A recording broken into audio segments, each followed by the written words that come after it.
coming down to 15 seconds, 20 seconds. I like the YouTube music. I like to dance on it a little bit.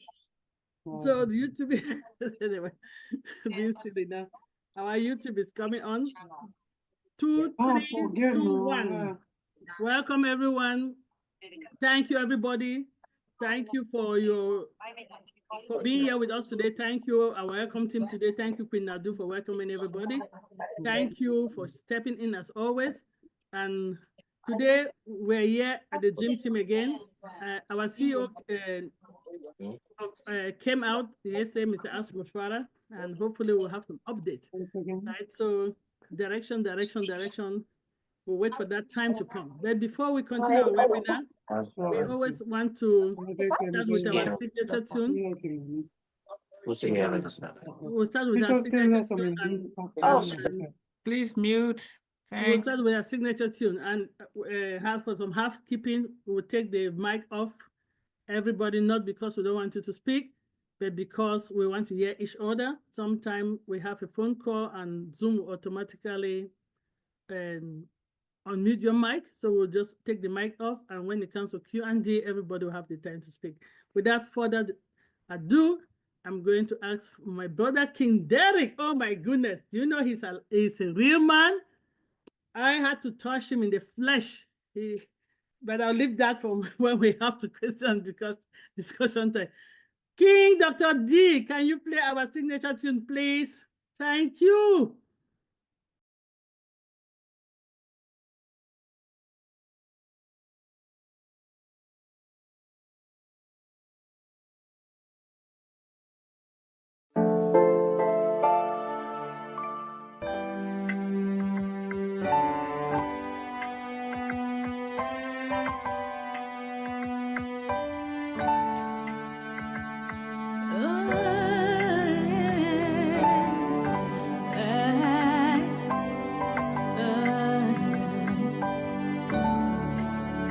We are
Your next stop is ONPASSIVE.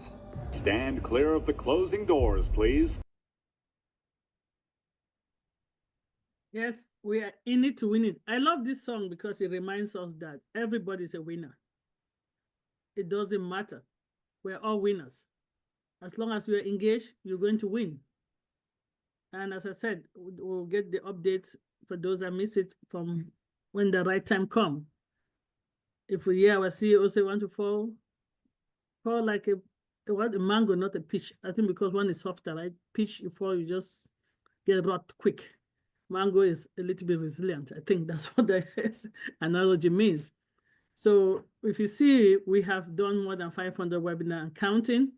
I want to thank all of you present and all the coordinators. It's true because of you that we're still here, trying to educate ourselves and trying to stay engaged for the next phase, for the next project. We're staying engaged for the next phase, for the next project. And in the meantime, while we're waiting, while we are going through this season of perceived wait, because when people are thinking it's waiting, right? Let's get ourselves educated and let's remind ourselves that as long as you are in it, you're going to win it. And let's stay with that mindset and let's stay with that motto. That's what brought me in ONPASSIVE to bring my whole family, because we became a family. And after 5 years plus, we are family. We have visited each other. We've shared meals with each other in person. We've slept in each other's house in person. I don't consider ourselves being strangers anymore. I consider ourselves being one big family. Let's continue with that and continue with love. I will not take your time because I know our word for today is going to be, I don't know. Let me just keep it. So I'll pass it over to our moderators for today. Let me shut my mouth. Over to you, Queen, Sister Debbie McCormick, and team. Take it over. Thank you so much, Sister P. You really have the colors, every shade of it represented. My shade of many colors. Good day. A very good Sunday. It's so good to have you back. And it's good that all the prayers have put a huge smile on your face. And this family is a family in which if you are here, no matter what you go through, you come back here, we put smiles on each one of us face. That's what family is. One is down, you keep praying and asking for the uplifting of that individual. Welcome back and welcome to your smile again once more. Thank you. And thank you, Dr. Derek, for the images and that lovely nonverbal communication, which in Need to Win It did share with us. And we have to listen for the mindset of the day. And the speaker is none other than the voice we just listened to, my sister, who is a global person like all of us are. And you can tell from the map that she has behind, it's a global world. And we are a global family. And everywhere we go. Did you hear me talk to Mama Edith in Sotho? You were busy speaking Sotho, Dumela Mama. I'm like, okay. Yeah, exactly. So then she said, Dumela, I'll see. Yeah, she also answered me back, Dumela, I'll see. I said, oh, okay, all right. That is my mommy, my auntie, my sister. It does not matter whether I've ever met her. When I heard where she was, I said, okay. If I don't remember any Sesotho, I have to remember because of my mommy. So this is a global family. Our sister here has been blessing us for this last 5 years with very, very encouraging words. And if you have missed it, you are here to receive the best of them all because she has a brighter color on her today. Lord, she's going to pound it.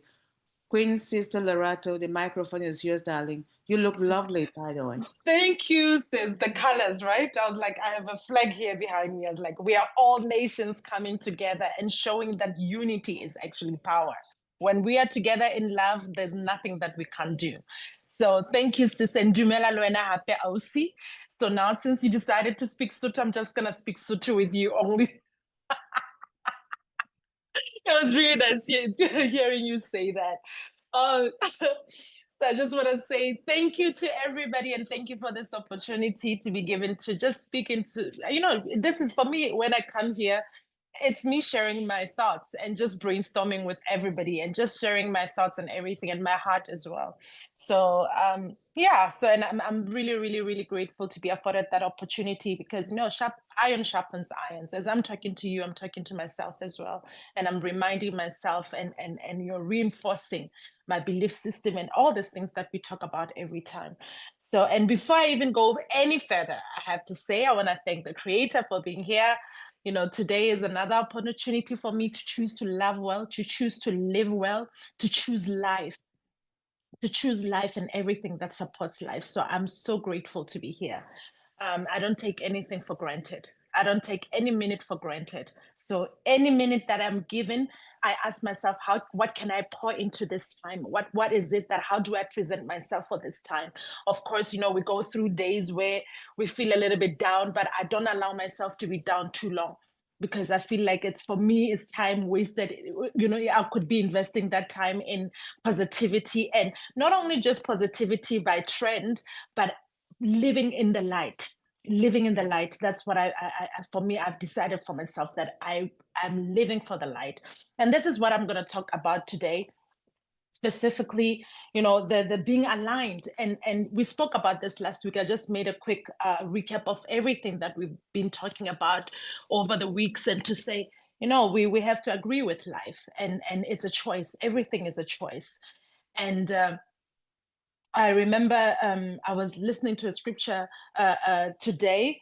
I was listening to a scripture that talked about choosing between life and death. I mean, we are presented with two choices in this life, and what we align with then will determine the outcome of how our lives will be, right?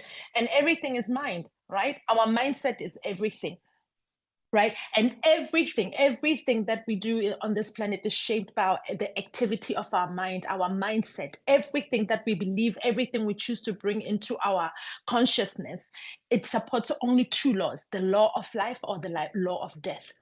And the Bible says it very clearly. It's like, I present to you this day two things, either life or death, right? So when we were talking about alignment last week, I said, yes, everything that we do now has to align with our choices. And what is it that you choose, right? Life for me is prosperity. Life for me is growth. Life for me is love. Life for me is everything that supports light, right? That agrees with God, that agrees with life, right? So being aligned with that means that all my choices has to continually support that choice that I've made, which is the law of life. Right. So of course, I mean, we are human beings, and we have different experiences on this planet. But I love one thing that somebody said, is that it's not what happens to us, is how we choose to react when those things happen.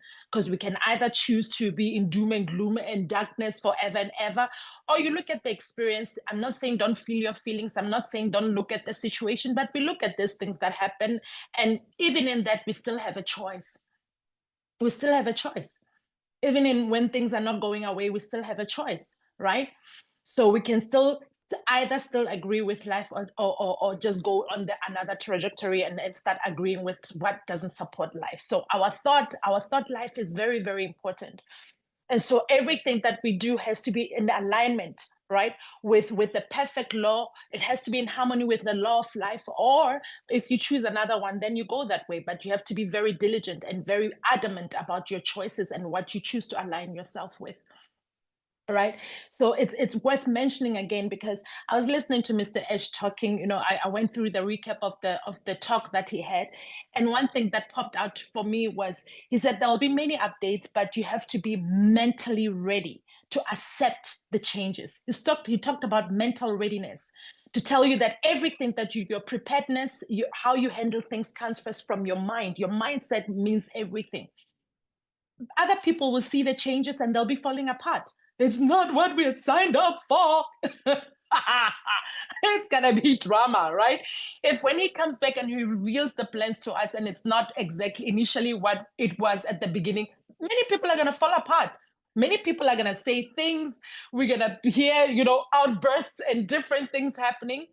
And I think it was worthwhile mentioning to him to say, guys, your mental, your readiness, how you prepare your mind for this journey, it's important. It's everything.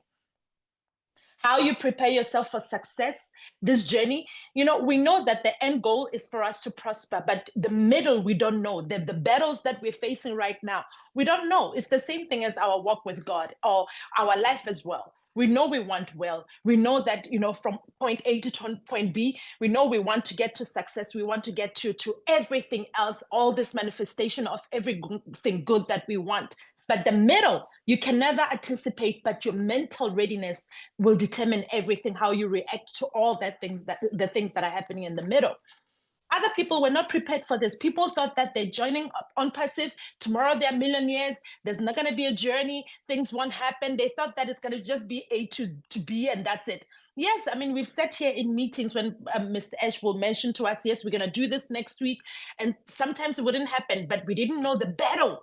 We didn't know that the battle and the challenges that the company was facing then, which is still going to be revealed to us if it does get revealed. But, you know, people didn't know that it was going to be a journey.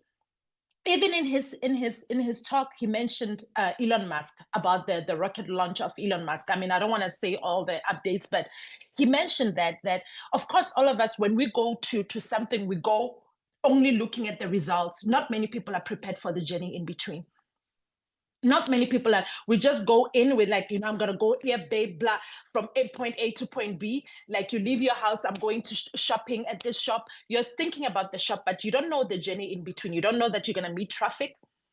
You don't know how long you're going to, sometimes you're going to be stuck in traffic for how long. You don't know that. You don't know before you even get to the store. Maybe there's something happening in the front of the store. You won't be able to come in at the time that you want to come in. We don't know the journey. We know that yes, we're intending to go from point A to point B, but not many people are prepared for the journey and what it brings.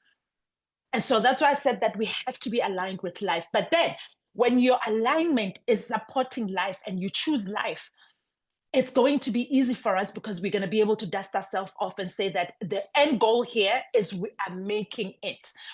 There's nothing else. I mean, if our mindset is about prosperity, if our mindset is life, then it can't help but manifest what we want. Life has to bring what we want, what our desire. It has to come to pass because we agree with that. We agree with that law. And then the law has to function and work for us as well. That's the law. It has to work for us too. Same thing as faith. You cannot have faith and not have results. Like how?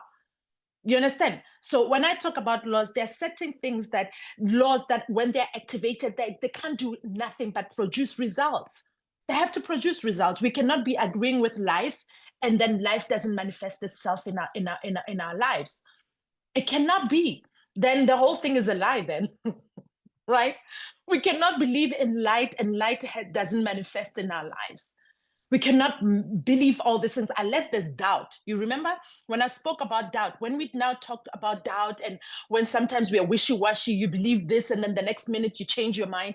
Those are the things then that will affect or maybe shape or change a little bit of your results. But when you are wholeheartedly agreeing with life and give yourself to life, right? And you agree with life and you're totally in alignment with life, light has to manifest. How is it not going to manifest? How is the law of life not going to be activated in your life? How? Right? There are laws, guys, that are guiding the universe, or that are that got put in place in this universe. And there's no way. The law of gravity, I don't care what you do, you can't climb a 10-story building and throw yourself down and then just float.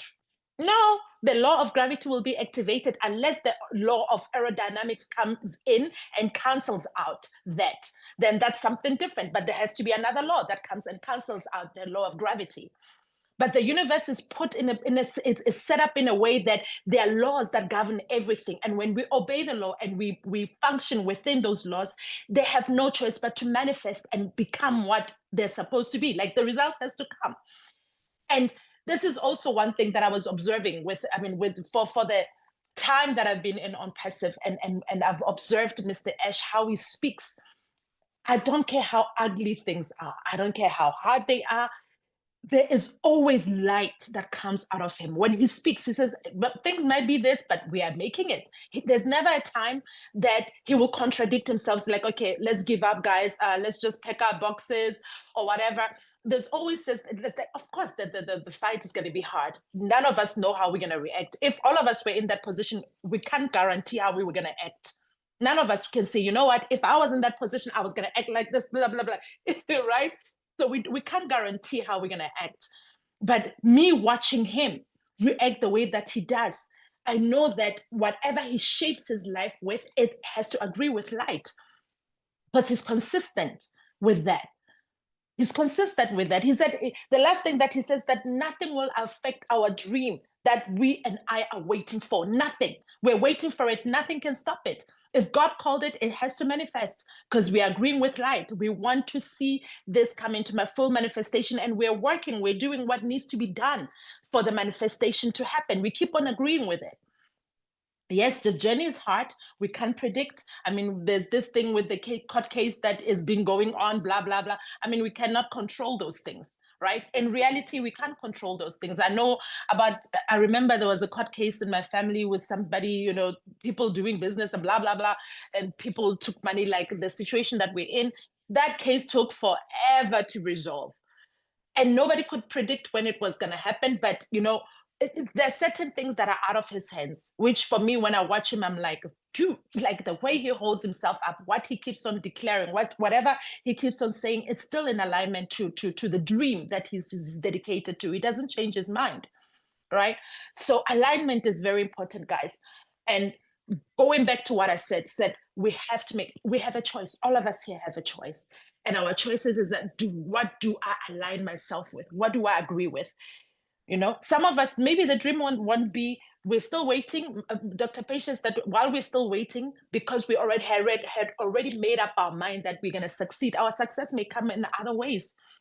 There might be another flow that will come in other ways. Our success will come other ways, or whatever prosperity that we're looking for will manifest in every other place in our lives. There's no other way that it can't be. Like, everything has to manifest prosperity because we are in alignment with that.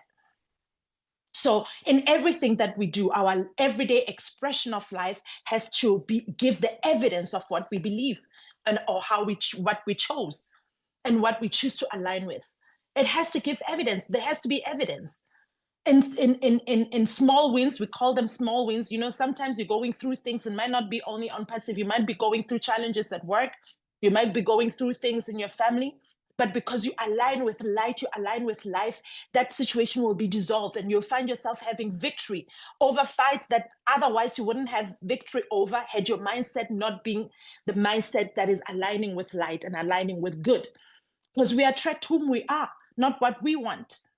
We attract who we are. So when we live our lives deliberately supporting life and agreeing with life, then, you know, we have victory in other ways, or things start opening for us and agreeing with light. Light comes in other ways as well, right? There might be small things that we've been looking for. Other people are looking for love. Other people are looking for acceptance. Other people are looking for peace. Many of us here, there's so many things in our lives that we want, apart from wealth or money, the currency or whatever. There are other things that we're looking for, the other wealth that we're looking for. Some of us it's peace. Some of us it's just love, having love surrounding you, having peace with your family, the family just being in peace with each other. I know families who can't stand each other, and that thing becomes like a cancer. That people are just, it's not beautiful to, like, people, it's not nice to be in those families. So their lives every day is just survival. You're just in trauma. You're just like, every day you're thinking, okay, who's going to come up with a fight? You always have to be ready for a fight, which is not a way to live. So some people here, their wealth is peace and family, just no conflict, right? So for some people, it's like to find their life partner, somebody that, you know, will support you, somebody that will support their life or the lifestyle that we're choosing, which is the lifestyle of peace and love and good. We are agreeing with good. Some people are looking for that.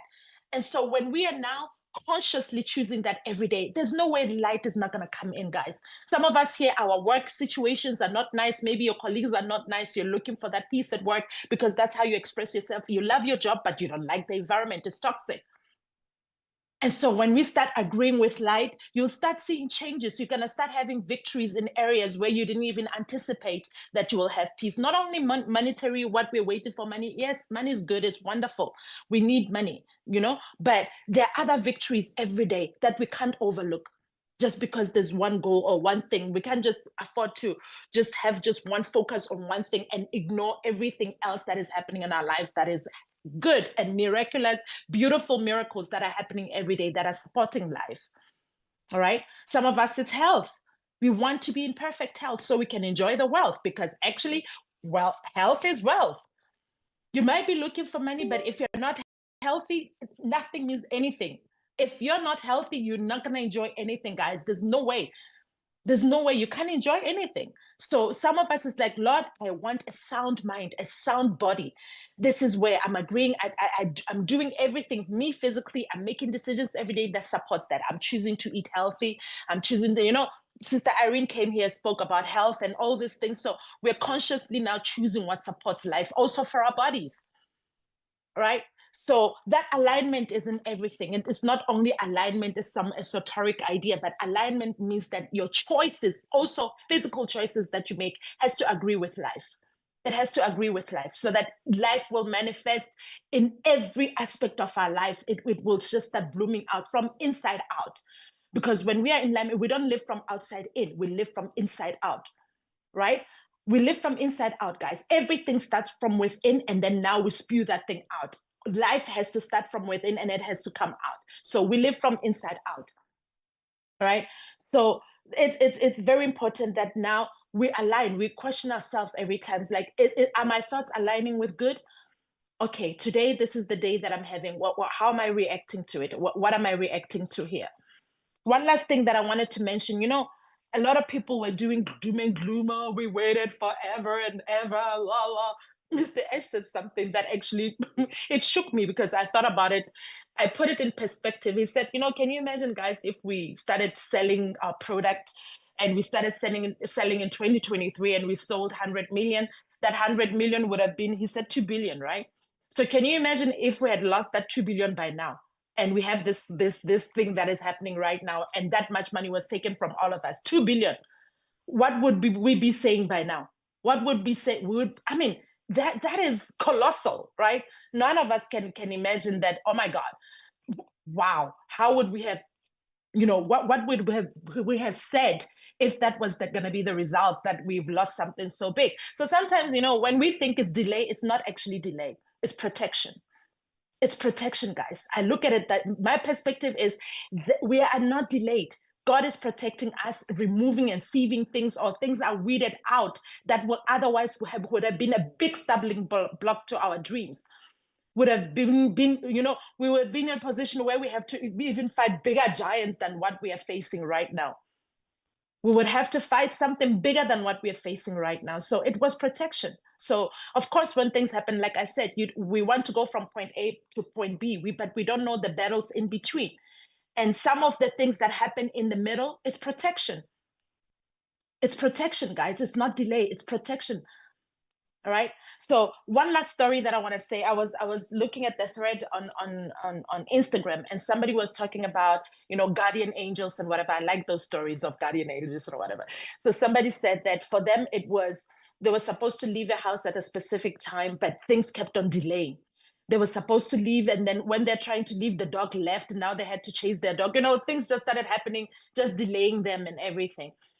And when they finally left the house, and they were on the road, there was a huge accident. Like, it was the kind of accident that she knew that she would have been at that point at that time, because she you know, she works with time, and she knew that had she been at that point, there was no way, she was not going to survive. She would have been dead. But things had to happen to hold her back, to protect her from being at that point at that time. So perception is everything, guys. As much as we sit here and say, oh, things didn't happen like this, he said this, la, la, la. Your perspective, you know, our perception is very important. How we think of things, how we process them is very important, right? That's why I'm going to say again, whatever that we're doing here is not delay, guys. It's protection. I can't imagine us losing 2 billion. Like, that is just, I can't even fathom that. I'm like, how? Were we gonna all sit here if had we lost 2 billion of our money, because it's our money? That's our money. Will we be sitting here talking like this and smiling like this? Now we can sit here. Yes, things are happening, but we can sit here. Yes, money was stolen, or things were, I mean, Mr. Ash already revealed all that. It's not a secret, but it's something that we can handle. But I don't think all of us would be able to handle losing 2 billion or even more. That would be devastating. So delay is not denial, and it's also protection. You have to set your mind in a way that you know that as long as you are agreeing with light and you are in alignment with and you're agreeing with good and God, things will work out. They have to manifest. Everything good has to manifest in our lives. And how it manifests and when it manifests is none of our business. That's God's business. But we just have to keep ourselves straight here mentally to know that everything works together for good for us. It works together for good. We are always winning, guys. Even if we don't see it, we are always winning. When you're in light, you are on the winning side. You can't lose. You can't lose. So I just want you to keep that in mind, that we cannot lose. As long as we agree with life, with God and with good, we can never, ever lose. We can't lose, right? So in case somebody didn't tell you that they love you, guys, I want to tell you that I love you so much. And I'm so, so, so grateful to be here and to be with you. Thank you so much. Thank you, Queen Sister Lerato. We love you unconditionally, right? And that smile, we're going to remember it, think about it, share messages, and look forward to seeing you again and listen to you when you speak. And when you speak, it's like spellbound. I just listen and I could never get enough. The way you explain the law of life and the pear and mango comparison that our CEO shared yesterday, it just flows together, because you added that we have to be aligned with life, and some people do not see that. He talks in parables, yeah. And a lot of people did not see what he meant by comparing the mango and the tree, or even talking about the SpaceX and all of those things. A lot of people didn't. In the beginning, I didn't understand, but towards the end, I said, "Oh, now that's what he was referring to." And yes, you just said the same thing about, our dreams has to be aligned with what we anticipate. You dream of something, but you'd have to make it happen while nature takes its course as well. And destiny, like the person who avoided that accident, yeah, those are all lovely things. And again, for health, we're healthy and we're here, so we have to start from inside out. So hopefully Sister Irene will come back and add more things about health, so we feel that what we're feeling inside has to be also, I think Queen JW talks about the inside, and that inside part of it is what leads to the external aspect. And we should also remember that it's important to look out for one another. We don't see you. If you don't see somebody that we know in this forum, please reach out to them, because we just learned yesterday that some of the people who work here with us, when we don't see them, we did not know they were involved in a car accident, in the hospital. So let's always check out people that we know and we have their contacts. When we don't see them, just say, "Oh, we haven't seen you in a while. Is everything okay?" Yes, and that's important, because mentally, it helps that person to think that, yes, we're a global family here. We do care. And yes, we do care. Thank you so much, Sister Lerato. Thank you with that beautiful angelic voice that God has blessed you with, and you share your time with us. And I see Queen Dr. Benny is here. Welcome, sis. We appreciate having you, as we're going to look at another beautiful sister of ours that is going to speak in the name of Queen Kanla. And she has an amazing topic to share with us today: unconscious bias.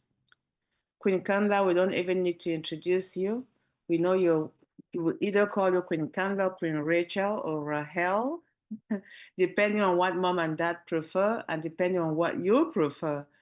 Queen Rahel, Queen Kanla, that beautiful smile you are so diverse. Anything you can accomplish, it does not matter what it is, the challenges, you always, whatever it is, they put it at you, you just grab it and you run away and you deliver. Thank you so much, Queen Kanla. We appreciate you, and your personality speaks for itself, volumes and volumes by itself. Please, the microphone is yours and we all ears. Thank you. Thank you, Queen Sister Debbie, for the opportunity. Thank you for the beautiful introduction. Welcome, welcome, Dream Team. Welcome, everyone. If you're listening on YouTube and if you're here with the Zoom, it's another day for us to have a beautiful, insightful conversation. And who else could have put us on already the path than our sister Lorato? Thank you for that beautiful mindset. And it just fits right into what the topic is for today, unconscious bias. We've heard about the mindset, the alignment of our life with light to claim our success. Where does that come from? Deep in our consciences, in our mind. And so I feel like my topic today is a continuation of that self-reflection of our mindset in those aspects where we are not even aware that we have them, but they are there. Some we are aware, some we are not. And also, given what our company is going on right now, we will hear more details during the update. Our sister Lorato has already used some examples. So I will ask you to continue keeping that mindset as we explore this theme of unconscious bias.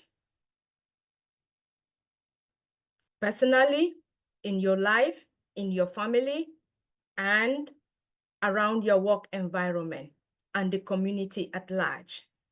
So, thank you. Let me share my slide at this point, and please, Sister Debbie, let me know when you see it come up.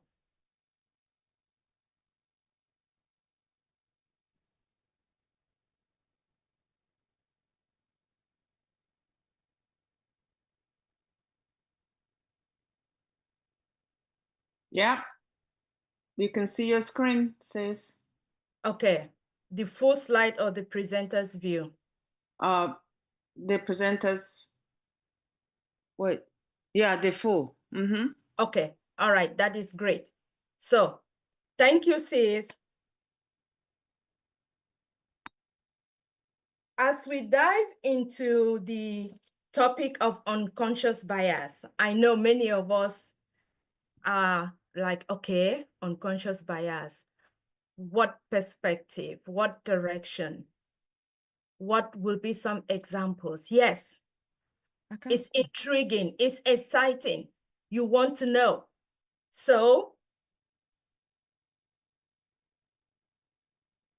what do we actually want to look at? And in your mind, in your brain, what do you think unconscious bias means? Because our conversation is not that we do not have unconscious bias, or we can say some biases. The right question we should be asking is, or are, which are yours, which are mine? Because we are inherently, as humans, born with bias. Sister Kanla? Yes? Can you put it in presentation mode, please? Because you have two screens now. Oh, okay. I thought it was in the presenters. Okay, let me do that right away.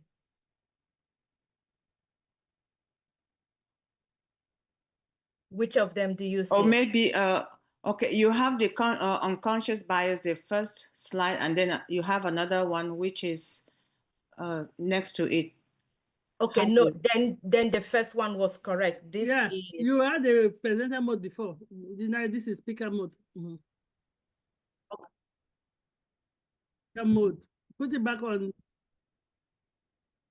the notes. Okay. Speech.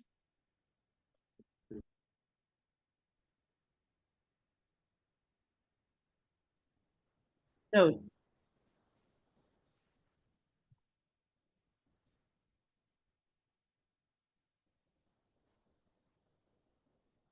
Okay.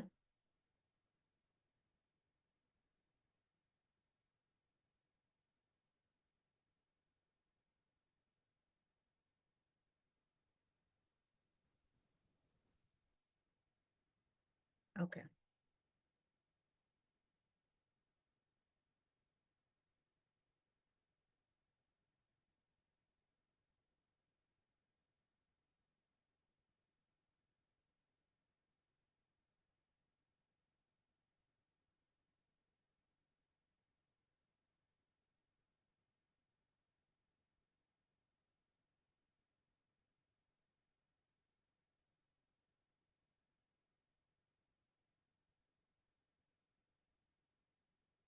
Hmm.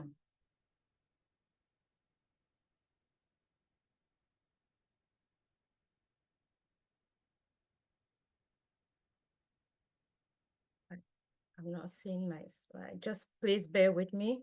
Okay. 2. Okay. All right. Then that is good. The slide. Yes. Okay. Let me do this slideshow.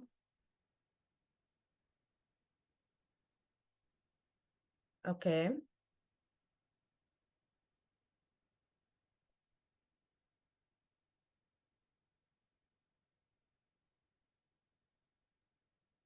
Can I just switch the screen? Show the other screen, please. Switch the display. Yeah. Yes. Yeah, we are good now. Thank you. Okay. All right. That's great. Okay. Thank you. All right. So going back to the question I was asking, that as humans born in God's image, unique, as diversified as we are, the question is not that, do you have bias? Are you aware of bias, or have you experienced bias? Have you seen bias, an aspect of it in one shape or form? But the right question we should be asking is, which are yours? Which of them do you identify with? Some consciously, some unconsciously. And so if we look at the definition of what unconscious bias is, these are assumptions, these are beliefs, these are attitudes that influence our daily lives, at home, at work, in the community, when we interact with each other, the way we think, the way we have built relationships, how you do things, how you perceive and assume things. Our sister Lorato made mention of that. Now, are you beginning to see that there are some things that when they become a pattern, and yet you are blinded to it, or you are not aware, because you don't know. And you don't know what you don't know. And so all the more reason why this topic is very relevant at this point in time, not only for educational purposes, but also as we continue in our journey with our company and with our CEO, Mr. Ash Mofare. Sometimes these different ways or shape that we turn to interact with each other may be favorable or unfavorable. We make all these assessments. And if we do not properly address them, they negatively sometimes impact our lives, the person to whom it was directed to, the company, our workplace culture, and team dynamics. And so every day we put on this mindset of awareness so that it will be able to help us reduce the impact through deliberate attention, awareness, and then a lot of effort in overcoming these unconscious biases that we have. Now, I know I'm not going to ask anybody to raise their hand to say something, or don't worry, I'm not going to do that, because I know this is something that may be sensitive to some people. This may be something that you are not aware of, and not everybody is comfortable talking about it. But again, it's more of introspective, a self-reflection. For those who already know, how much deeper can you know to be aware? If you do not know, this is the learning opportunity for you to become aware. Now that we know the definition of, or the meaning of unconscious bias, how much do you know about the different forms, the shapes it takes that we experience in our lives? Sometimes through gender, through our race, through age, weight, beauty, conformation, halo, stereotype. Some of us are fully aware, and this list is not even conclusive. There is a lot out there. And all of this comes from truly who we are. We did not choose to be born who we are. Our culture, our diversity, our backgrounds, how we were raised plays a role in how it shapes some of these unconscious biases that are inbuilt in us. Some are learned as we grow up. Now, let's take a little bit of time. I'm not going to explain each one because the list is long, but you can always go back later on and you look at what we have here and take time to explore more for yourself. But just so we have an idea of some that are out there. Age bias. I want to believe there are many of us here who have maybe at your job, within the community, and you feel unwelcome, or you feel that you do not belong because you're being discriminated or you're being stereotyped because of your age. The older you become, or when you're too young, it says you're too young. The excuse is you're too young. And then when you're older, it says you're too old. But sometimes, I'm not saying in all circumstances that when this statement is made, it is bias. Now, in the context in which it is made, your your conscience, your mind will tell you. You can clearly define when and if it is bias or not. So I use that. The example here is 60% of workers age 40 and older, they are passed over at work for younger workers. Is the reason that they are not competent or they are not good at their job? No. So where is the root of that bias? And why is that bias coming on? Name. Those of us who have cultural names, because we were born from a different culture, Western names versus tribal names, they sound different. They mean something different. Or some names do not even mean anything. There are some names that when you are given that name, it comes with reverence. It is a story. And yet, for some reason, we have these biases where someone turns a blind eye or someone is insensitive and intentionally refuses to make right by your name, the right way, the proper way. Language is the same. Sometimes you're made fun of because of your name or your language or your ethnic background. Your gender, of course, there are many.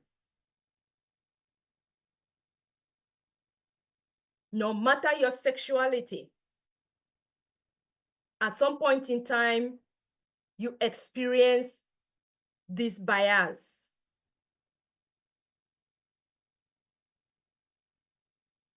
Others that I just want to emphasize on a little bit, the halo effect bias. Have you ever had the time where you realize you have to catch yourself and see that you have positive impression of some people, and then you have negative impression of some people, and you've asked yourself why, and you cannot come up with an answer why? But when you search your mind, when you reflect deep, sometimes because you do that spontaneously, sometimes you are not even aware of, because somebody next to you that you already have a positive impression of them, they said it, and so you just go along. Or someone that has a negative impression of them, they said it, and then you just go along. That is the difference between halo effect bias and Horn's effect bias. You just look at someone, they are Black, they are tall, their character trait, their personality, man, woman. And then we, in our mind, in our subconscious mind, the brain immediately goes into that bias mood, and influenced by your background, your upbringing, the influence around you, the people you talk to, your social circles, and what you know.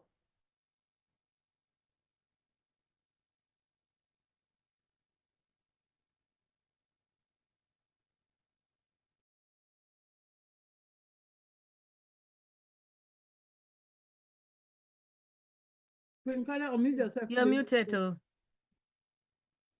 Did someone unmute me? Sorry. Yeah, sorry, I was trying to unmute Debbie and then click on your name. Sorry. Okay. All right. So where did I stop so I can...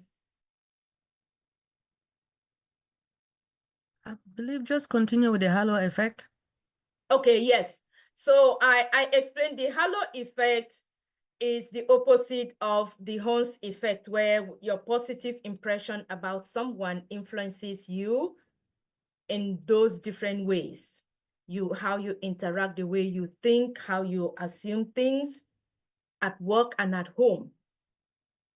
Meanwhile, the Hans effect is the negative impression that influences you. Some because of the way you were brought, some because of your culture, but also the influence around you. And then I was talking about affinity bias. This comes as a tendency because you share similar things with certain people and background and their experiences. And then you fail to see, you fail to think, you fail to know. And when you have not experienced or participated in other people's experiences, then this comes out unconsciously without you even knowing. Now, talking about evaluating the performance of others, how many of us have unconsciously evaluated someone without you even having an idea of who they are, what they are, or even what they did?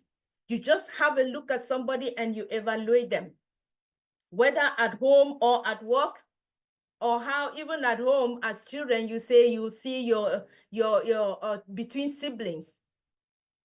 You evaluate each other, what I'm good at, what you are not good at. I am better, you are not better.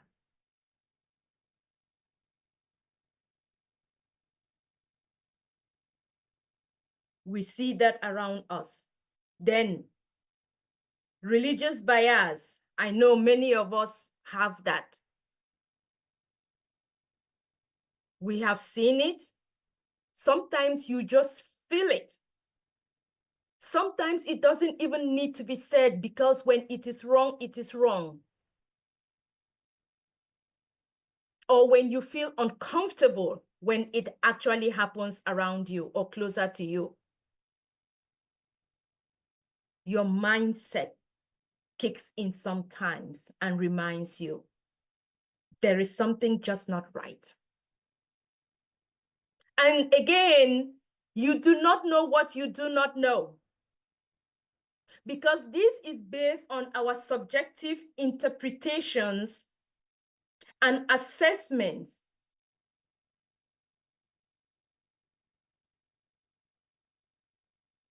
of these aspects of our life, whether at home or at work or out into the community.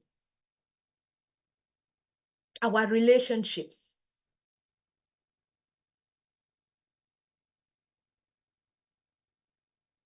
Or how to you define success. The way you define success is not how someone defines success. And then you put that in your mind and you use that, not realizing that it comes across unconsciously, you being biased to someone who does not interpret success, who does not interpret abundance, who does not interpret what our sister Lorato said today, aligning our lives with light, our dreams. Your dream may be big, your dream may be small. How you align yourself to it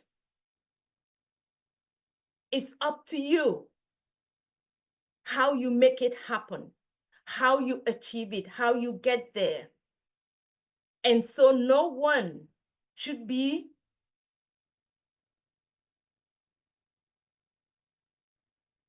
non-appreciative or try to make it feel like if it is not my way, then your way doesn't work. You're being biased, and you're doing that consciously and unconsciously, because there is no one way to do things and no one method is absolutely right.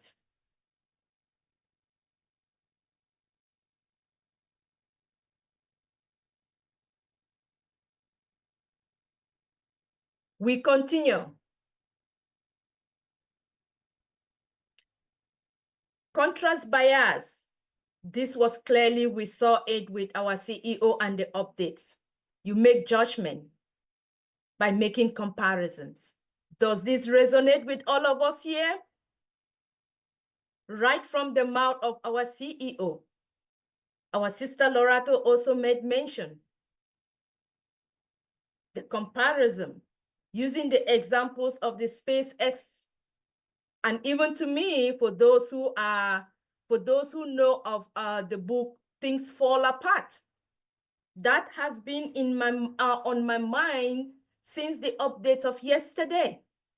How you compare things without you knowing the in-depth of it, and yet you are doing that unconsciously because you do not know what you do not know.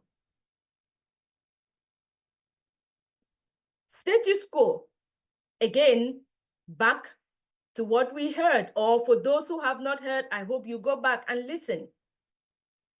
The preference, you want things to remain as they are. Some of us don't like change.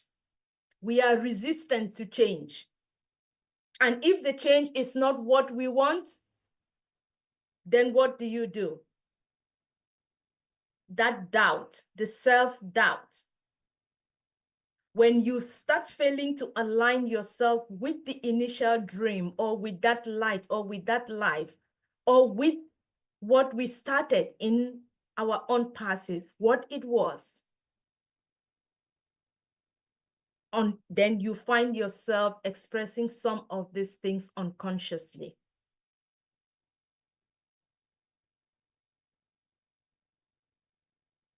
I will go to the last one, which is the affect heuristic bias, your emotions. The emotions that have been invested in this. What level of emotions do you invest to make the decisions? And do you realize that some of those emotions are actually what makes you to develop or start having some of these biases in you? You lose objectivity. You lose to see the clear picture, or you lose to understand even when you don't get it. It's not everything that you need to get it, or it's not everything that you need to align. Sometimes if you don't get it, if it doesn't align with you, sometimes you just have to appreciate. Sometimes you just have to listen and not allow the unconscious bias to creep in and take over your emotions. There are many more, but eventually we will do this in more than one series where we can come back and we pick each of those, or maybe combine 2 or 3, and we can have an in-depth conversation about them, and then we relate them to real life experiences. So at this time, I would just like us to, each of us here present, please feel comfortable, be open, just think in your mind. Write down a word or words that you can think that can be associated or connected to unconscious bias. I have a few on the slide, but if you don't see what I have written here just as example, what are some that you can come up with? Please, you can put them in the chat, and Sister Yvonne, you can read them out to me when you see any come in. But meanwhile, I will go ahead, and then we continue with the conversation. Or if you think you want to say something also, that is fine. But the questions you should be thinking while you write down the words, as on the slide, where does this bias stem from? Is it in your daily life at home? Is it at workplace? How does it influence some of the decisions you make? And what are some of the common ones that you experience? And how can you reduce this? For the purposes of our presentation, I'm going to talk on two as examples. Let's look at personality.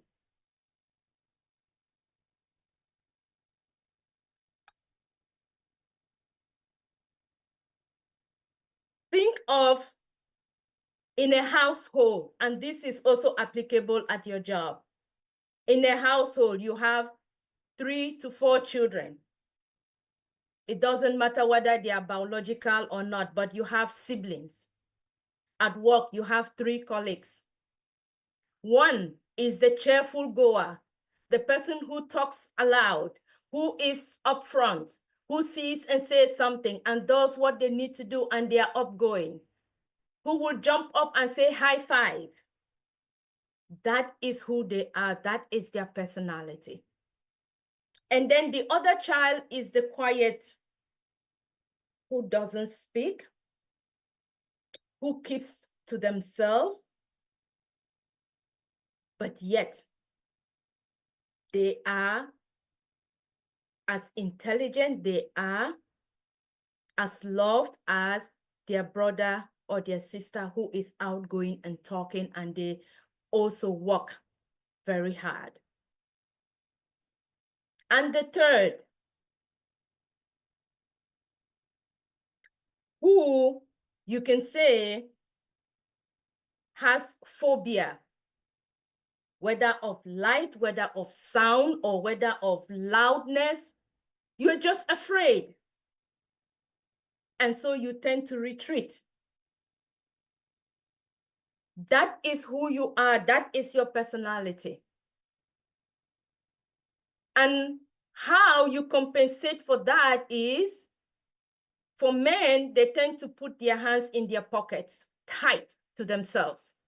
For women, you see either always, or girls feeling just secluding themselves in one place.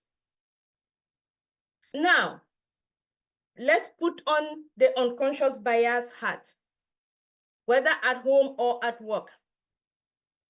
The tendency is we are quick to acknowledge and be aware of the person who is open, outgoing, talk, and we see them, we hear them. They are always there in front of you.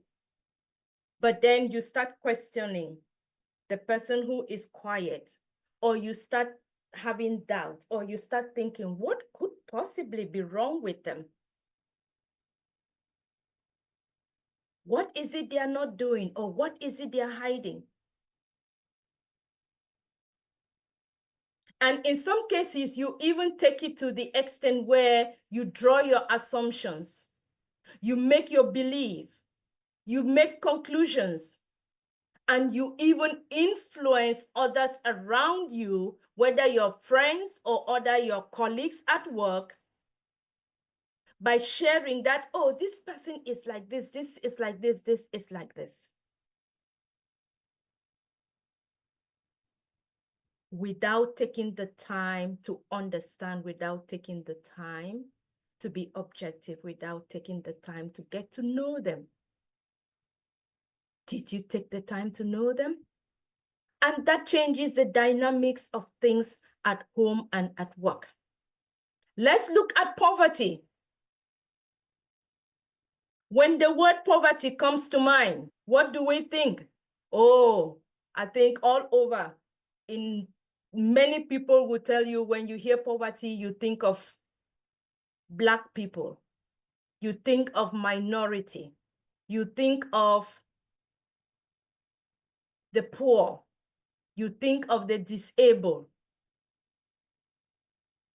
Yes, because of the societal structures, because of the way our society is. Nothing we can do about that.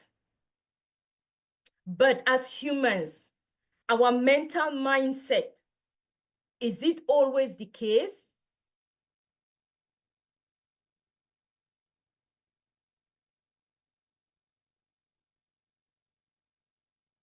Or how even between tribes? for those of us who come from ethnic groups where we have multiple tribes, where one tribe considers the other one to be wealthy, the other one considers the other tribe to be poor. Based on what? What are some of the criteria that you use to come to the conclusion?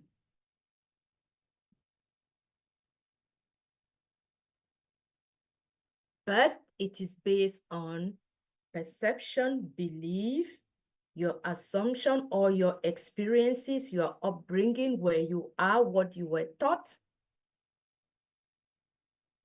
your emotions, and how your life is in comparison with someone else's. And you allow those to be what you think it is. And you start expressing some of these biases towards the other person. And yet it doesn't come across to you as you being biased. I am sure many of us here have other real life stories where we can share them. And I wanted to take this also so I can connect it with some of the conversations or what our CEO outlined with what is going on in our company. And what I could think of is our company ONPASSIVE, affiliates and users as we are, or as we have been, and as we wait to move forward, whenever our CEO comes back to tell us, are we immune from unconscious bias? Let's take a minute and think about that. Are we immune from unconscious bias? And which are those that we can actually see them playing out with what is happening in our company? We have talked of contrast bias, right? Judgment by making comparison, status quo, the preference to remain, for things to remain as they were. We are resistance to change. Our emotions, we allowing our emotions when we make decisions to override. Or we rely on the first piece of information that is given us without verifying that where is this information coming from? And that will be the anchor bias. You hold on to what somebody tells you. And we know our CEO has said, if information doesn't come from him and him alone, don't listen to it. We remember the halo effect in the halo effect in comparison with the horns effect, where you have this affiliation of positive impression versus negative impression. And you allow that.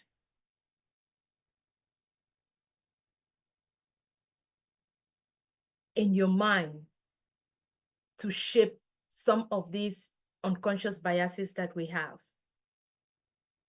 Affinity, being affiliated to the people around us with all the similarities. And then the idiosyncratic, where we evaluate. I will leave the rest as we will hear during updates with Dr. Derek and the team, but I just wanted us to be able to see that this topic really is relevant today, given the updates we just listened to, and what would be some of those that we can actually be aware of and see for ourselves. that is related to our company and ONPASSIVE. And so I want to leave you with these two quotes as I round up for today's session and the first piece of our topic, unconscious bias. This quote is from the writer Chinua Achebe. Quote, "The white man is very clever. He came quietly and peaceably with his religion. We were amused at his foolishness and allowed him to stay. Now he has won our brothers, and our clan can no longer act like one. He has put a knife on the things that held us together, and we have fallen apart." Now let us take this quote and reflect and see how we can put it in place of what is happening with our CEO and with the business. And ask ourselves,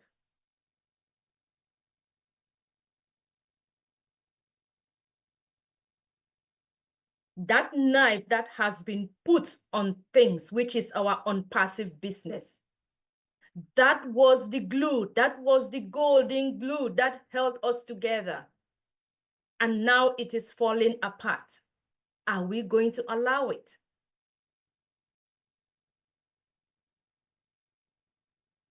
And then also Maya Angelou, who says, "You may write me down in history with your bitter, twisted lies. You may throw me in the very dirt, but still, like dust, I will rise. You may shoot me with your words. You may cut me with your eyes. You may kill me with your hatefulness, but still, like air, I will rise." This resonated so much with me after listening to our CEO and how it relates to our actions as affiliates or users or in our different platforms or ONPASSIVE as a whole, how unconsciously we are participating in this.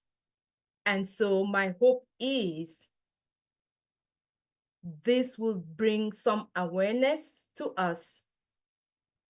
And so we do not allow that unconscious bias to express itself through us, because at the end of the day, our CEO, Mr. Ash Mufare, and the business ONPASSIVE is here to stay, and they will keep rising.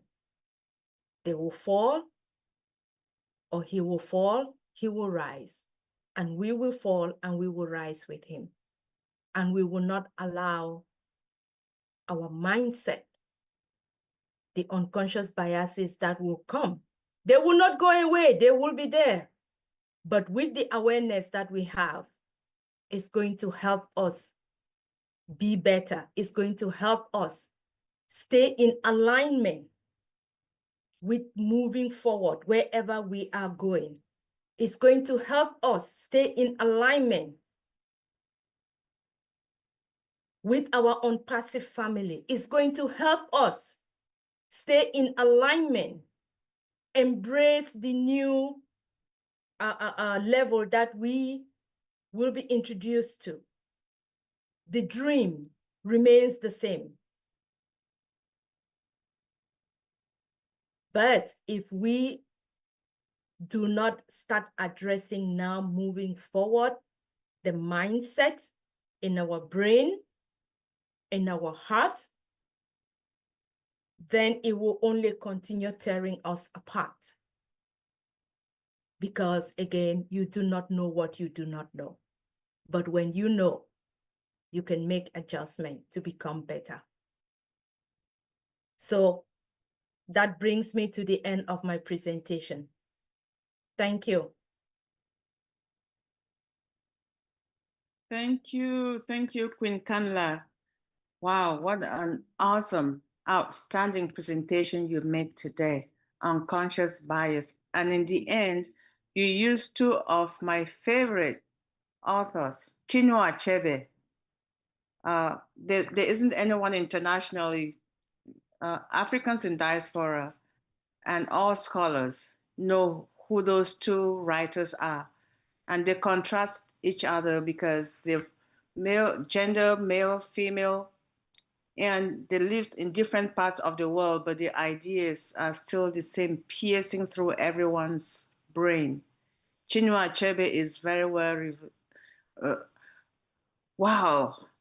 And so is Maya Angelou. Those two, their words, when they speak, they shake everything. And for you to end up with those two quotes from them, with the quotes from the two of them, it sums up your unconscious bias topic and the way you presented everything. We are so blessed that you have the power to put things the way you did it and just analyze it. I tell you, I started writing notes and I decided, you know what, let me just pay attention instead of trying to craft notes because it is her words, it is her presentation. I should be the recipient, and it's very educational. I'm sure there's so many people who have questions for you. What you've stated, every single slide is so unique in itself, and what you've stated in them, I'm hoping that during questions and discussions, the people will shed more light to it. But for now, let me see. I think Dr. Derek is definitely excited because it's questions and discussions. And I see Queen Aisha, who hasn't been around for a while because of her network, is in the house. Welcome, everyone. This is one of the exciting moments of our webinar because it's the time for updates. And during that session, it's based on what had transpired. And this week, the updates is going to be hot like hot pepper. So, Dr. Derek and the updates team, over to you.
Yes, Dr. Derek, thanks for asking. He's waving from the other side, having lunch.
Dr. D, can you check your audio to go into YouTube?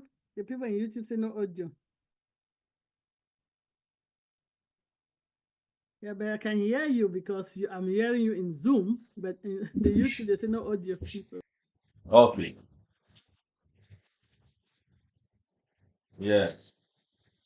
Oh, mercy. All right. Wonderful. Yeah. Thank you very much. Really appreciate. Really appreciate. Oh, mercy.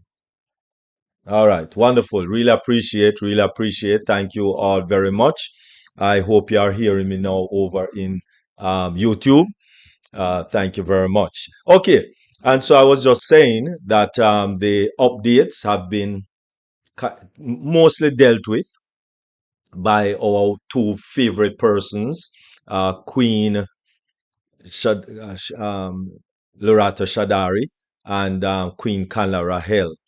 Um, by the analogy of the two fruits, he's kind of speaking to us now, mainly.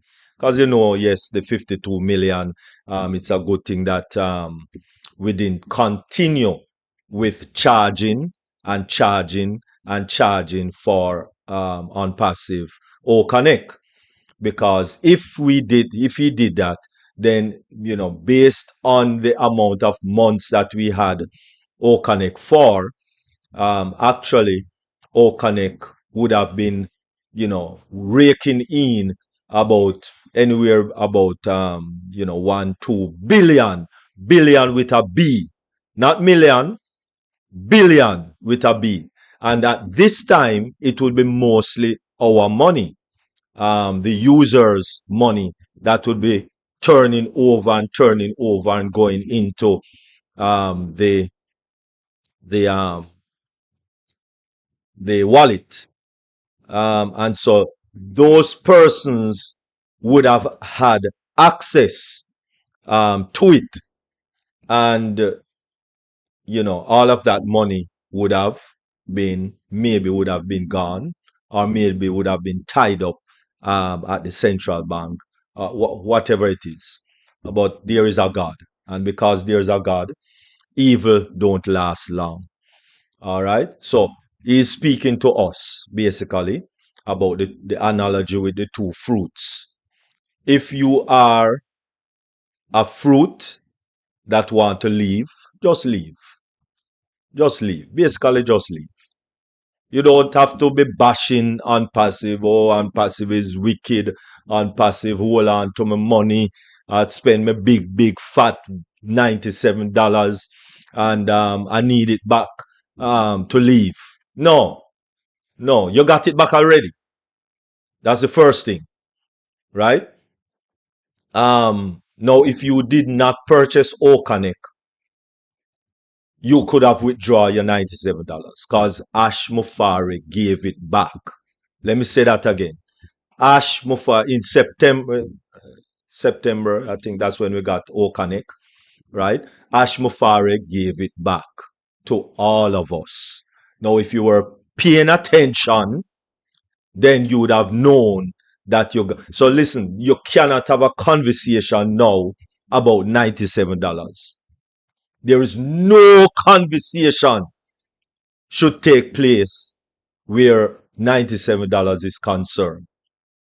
It would be stupidity, basically, on your behalf if you are now still on the mindset of $97 and you want it back. Stupidity on your behalf. Okay? Because that was already returned. So if you are a fruit, try to be a mango. Drop off the tree, cool. Right? If you have to make noise and splatter all over the ground and nasty up the place, it not paying you, it not making you a better person. Right? You are not going to be a better person for that kind of attitude and that kind of behavior. So please, let us conduct ourselves like persons of integrity, because Ash Mufari is a man of integrity. And that is why one of the next thing he said, that he could have started again. He could have started again. It's not that he can't. He can't start. He can move along. But his integrity is that he need that 30,000 out of that 52,000 that is still in holding. He would like that to be released, and that is through the SEC and the central bank. He would like that to be released so that people that put in for their withdrawal, we can get paid before he moves forward. That's the bottom line. All right. So let us continue to be patient. And also the staff. The other 22 million, So the entire 52 million, that is our money. It's our money, basically. All right. And so he wants to reimburse and pay the staff that work assiduously through that time. But all of that money is tied up. So let us be patient. Let us be patient. Let us be patient. All right. So that everything can work smoothly with respective to where we are concerned. So stop talking about $97. If you want to leave, leave. All right. I am sure that, and you cannot leave now anyway, in the sense that everything is on a hold, including any corrections or updates that you want to make on the website. Right? You can access it, you can look, you can see a few things, right? But you cannot update anything. So stop people are trying to update their information and update the password and update the this and update the that. And oh my goodness, people, let us be patient. Please, please, let us be patient. Let us be doctor patient. And just be patient. All right? And wait until things, and then just leave if you want to leave. All right? Because you cannot leave now and get back $97 if you did not purchase Okanek. Now, if you purchase Okanek, your $97 gone. All right? It gone into the purchase that you did for the usage of Okanek. All right? So that is in, and $97 basically for 8 months of usage of Okanek. So there's no $97 for you who purchase Okanek. There's none. All right? Now, if you did not, then quite possible, I know Ashmafar is a man of integrity. So the only way to get that in your pocket is to wait until whatever start back and see what is the direction that will be taken. But for right now, there is no movement that can happen in respective to where ONPASSIVE is concerned. So if you're disgruntled by yourself. Leave if you want, be disgruntled if you want. But I believe Ashmafari is a man of integrity and is a man that loves us. And if you don't see that, obviously your brain needs to be rewired. I thank you all very much. I now turn it over to Queen Kanla. Maybe she have some additional updates. All right. Thank you, Dr. Derek. That is beautifully said. I just want to add this other aspect of the questions that Mr. Ali said has been coming. When is the next step? When is the next step? No. Wait, we are waiting. And he will tell us when that next step is. And also he says, and even if or when he's going to tell us when that next step is, It's not going to be like before.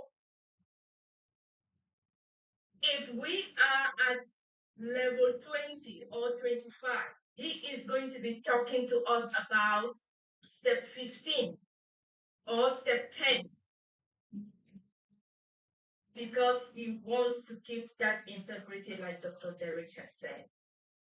He wants it. His name that is out there. His name and his name is what is out there. He wants to make it right.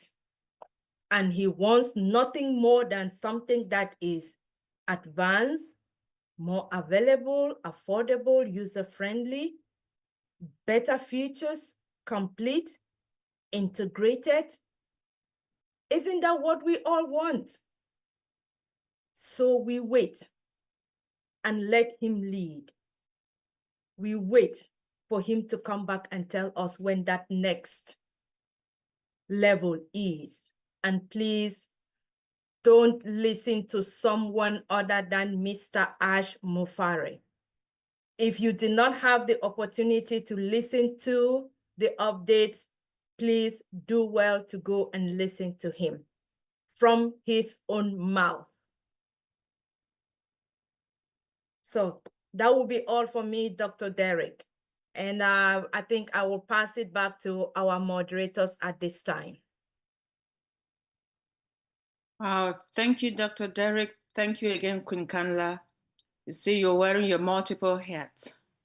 That's what we admire in every leader on this group, everyone here. You can do anything when called on without any advance notice. Queen Sister Dr. P. Thank all of you. Yes, thank you all. Thank you for all your prayers and support. We're still going through a season as a family, but as a family, you people have showed me that I have a shoulder to cry on. So thank you all for being there. Yes, Dr. D, yes, Queen Kanla, and everybody that has given an update as our CEO came out yesterday.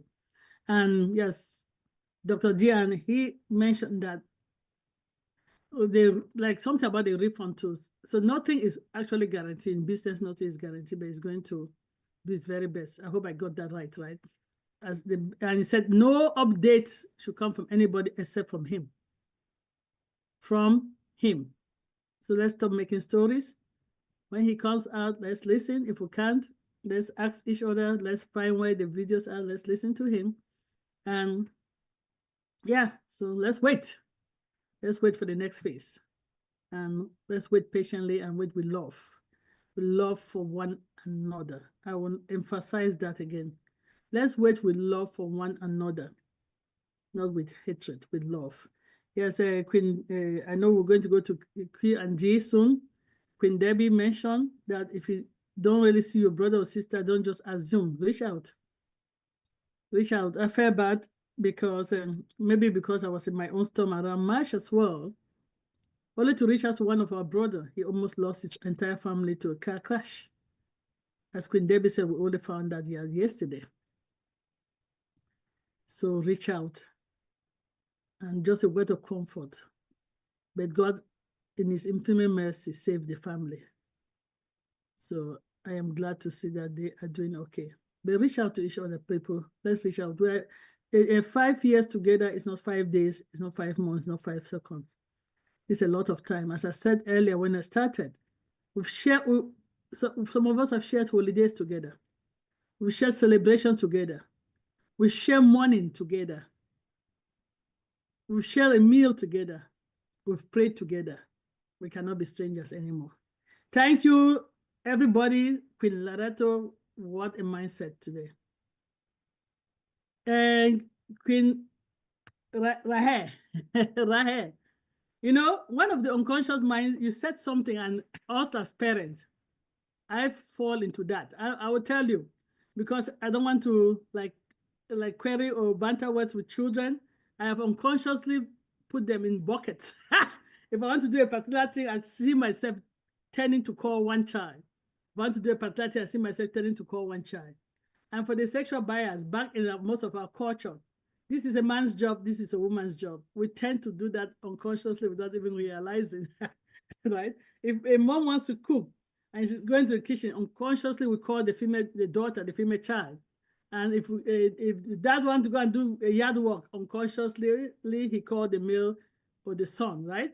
So yeah, let's these presentations, you don't know, it really helps some of us to really think about these things. So thank you all. I really appreciate everybody. I just wanted to share my own 2 cents. Let's keep moving with love. Thank you. Thank you, Sister P. We appreciate your input as well. And we're glad that you're back with us. And yes, we're going to continue to reach out to one another if we don't see them regularly. Okay, we're moving on to questions and discussions on the presentation and the updates. This is the right time for it, and we have a team that will be assisting us with that. So over to you guys. We love you and thank you so much for all you do on a weekly basis.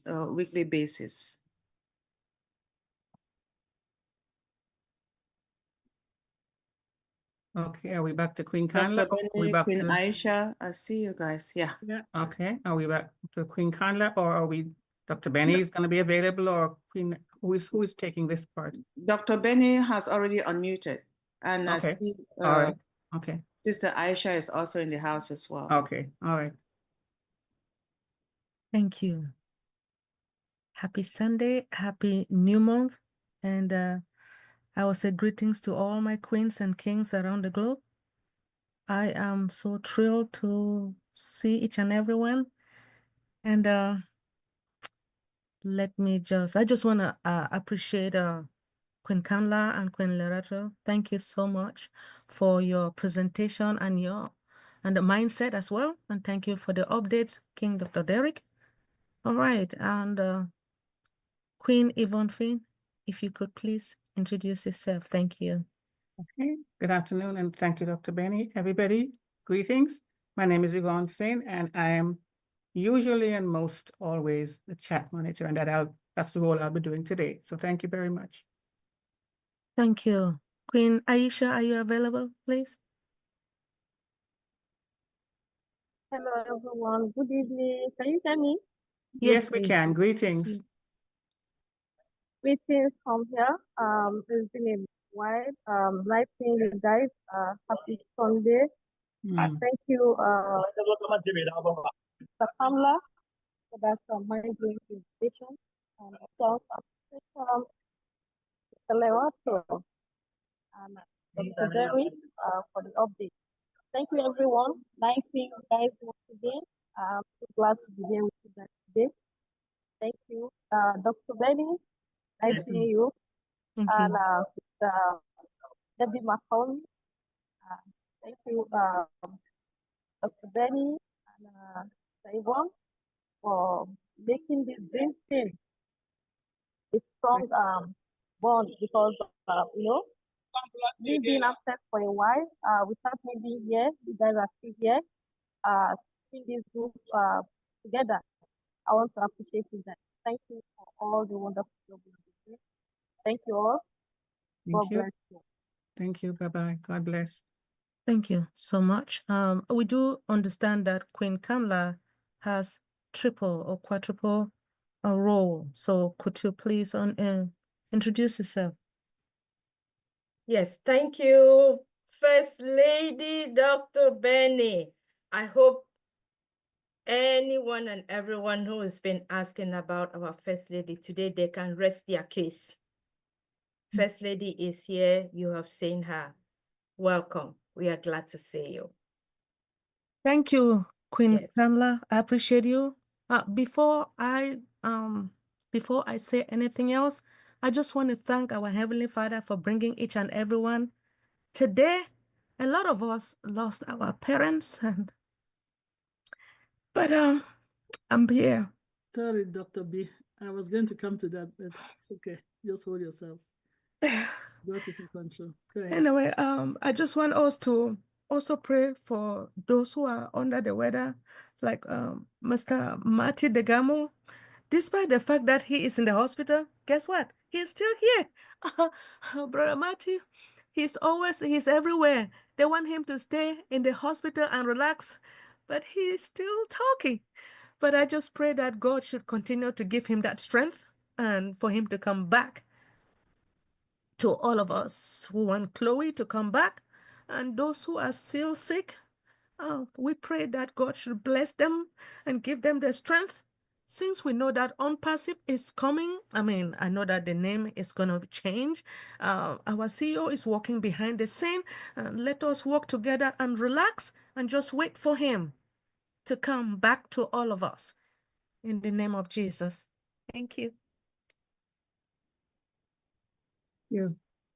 All right. I just want, right now, since this is question and discussion, if you guys have any comments, you have any question, could you please raise your hand electronically, or you can still write your question on the chat, and we are here to serve you. Proceed, please. Queen Dr. Patient has her hand up. Do you see that, my dear? Queen, please proceed. Thank you, Queen Dr. Benny, the First Lady. Queen Kanla have said it. She's here live with us. I just want to echo what you said. Sorry for your loss. I know you lost a fatherly figure recently. May the Almighty God strengthen you and comfort you as you weather the storm. And yes, we are all in the dream team here praying for our brother, Marty Digamo, as he recovers. We pray for speedy recovery for him. And we're also praying for our daughter, Chloe, the daughter of our sister, Julie. Yeah, the Almighty God continue to grant them speedy recovery and discernment to their medical team to give the right treatment and the right protocol and the right care as they recover freely and quickly to come and meet us. And to all the presenters today, I really appreciate you. We've heard it. So for me, I don't have any more like a question. I was just going to come and say, Dr. Benny, we are together. Be strong and God will comfort you. Thank you all for giving me the audience to speak. Thank you, Queen Dr. Pat. I appreciate you. Thank you. Whoever has gone, may their soul rest in perfect peace. And those who are sick, we pray that the Lord should guide and protect them, make them to be stronger, and bring them back to us. Amen. Amen. Does anyone have any question or Queen Kanla, Queen Yvonne Finn? Is there anything on the chat? Yes, there is. But before I read that, I wasn't aware of why you were absent, so I'm very, very sorry for your loss. And I know that only time will help with that, but we're here for you. We know that, right? Thank you. All right. You're welcome. All right. So this comment, there's a lot of comment giving kudos to Queen Loretta, but that's always the case, you know. Especially Mama Edith, she's really glad to see that, and so was I. It was a very dynamic presentation for the mindset, and basically what I got from that was we can't be double-minded. Make your choice and stand by it. That's pretty much what I got from that. So thank you, Sister Loretta. And then as we come to the presentation, I believe Queen Aisha is the first one to make it. She said, by understanding the sources of bias, we can work towards reducing their impact and promoting more inclusive and equitable interactions. And so, of course, I agreed with her. I said, unconscious bias leads to exclusion and alienation from each other, and that's what it does. And let's see if there's any more. I believe you have something there. Oh, yes. You said, Dr. Benny said, where do biases come from? And it says workplace dynamics. That's one place, I'm assuming you're saying. That biases in hiring, promotion, and performance evaluations can create unfair and discriminatory work environments, hindering diversity and inclusion. Unconscious bias, it directly affects who gets hired, developed, and promoted. So that's one take on, you're talking about the workplace specifically, right? Okay, yeah. And then I said, let us control and manage our unconscious biases and treat each other with love and respect. No one is better than the other.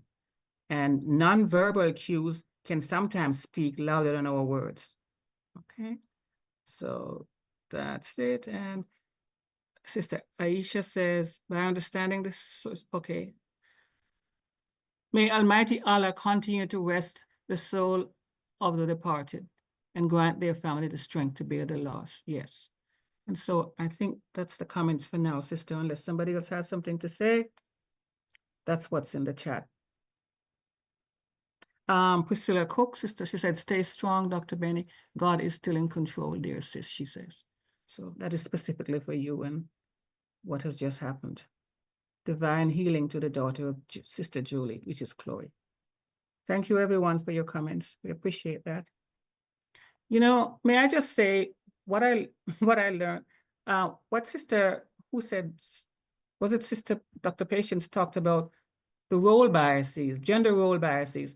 The thing is, we're all created with roles, okay? We might deny it and things are changing. So if the person has no problem with that, it's just when they don't want to be cast in that role, I'm going to ask Queen Kanla, what does she think of that? Because if somebody is okay with being the outdoorsy, doing the yard work or whatever, and they have no problem with that, because I know that there are men who don't want to do laundry. They don't want to do those things. I don't want to do yard cutting too.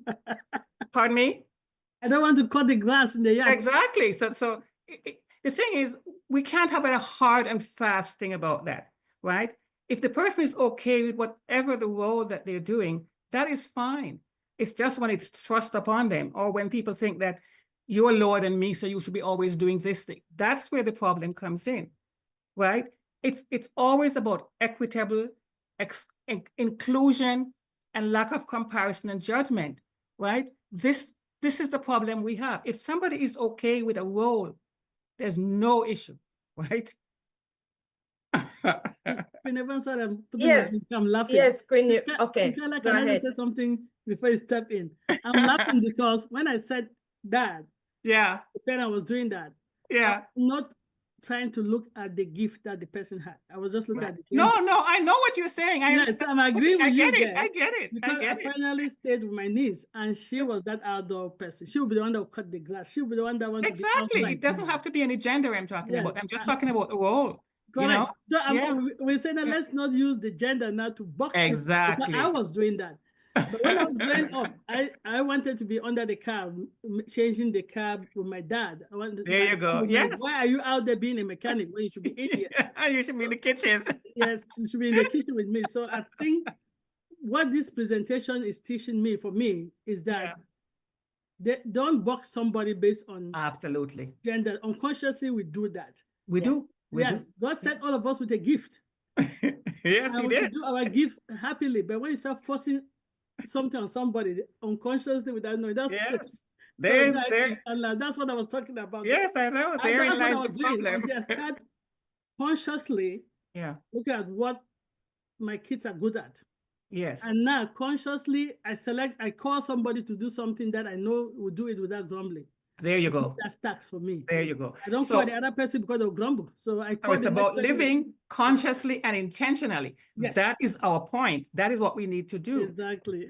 Be aware of where you are and who you are with, right? And we've become very sloppy in our living. All of us are guilty of that. We just make assumptions and we run over other people. And the particular one that Sister Kanla talked about was the affinity one, where people tend to want to only work upwards. They adore people who they think are above them or whatever, and they run around, and this self-promotion thing always gets me going, because they look down on other people, they try to step on you if you let them, right? And then they only have adoration for people who they think are going to put them in the, what is that called? Reflected glory. It is a problem. And it comes from not living consciously and not intentional and not knowing who you are. You know, this is such a topic. I think it could go on for the rest of the year and you wouldn't plumb the depths of it, my dear. So please do come with more. Because I mean, you don't want to get me started on that, right? I know. You're right. Yes, it is. I mean, yes, it is. It's just a lot. And sometimes even when you realize to yourself. Yeah. You use the example of the affinity. Now, the affinity, not only the people you look at, but sometimes you see that even our circle of friends, the influences. Absolutely. Absolutely. How they tend to be impactful in either creating new unconscious biases or helping us be better. Yes, it has a two-edged sword. Absolutely. It can work both ways. Yes. Yes, absolutely. And going back to Dr. Benny talking about using workplace dynamics with unconscious bias. Yes. I mean, from the beginning process of hiring to even professional development, performance, appraisal, and evaluation. Oh yeah, trust me. That entire process,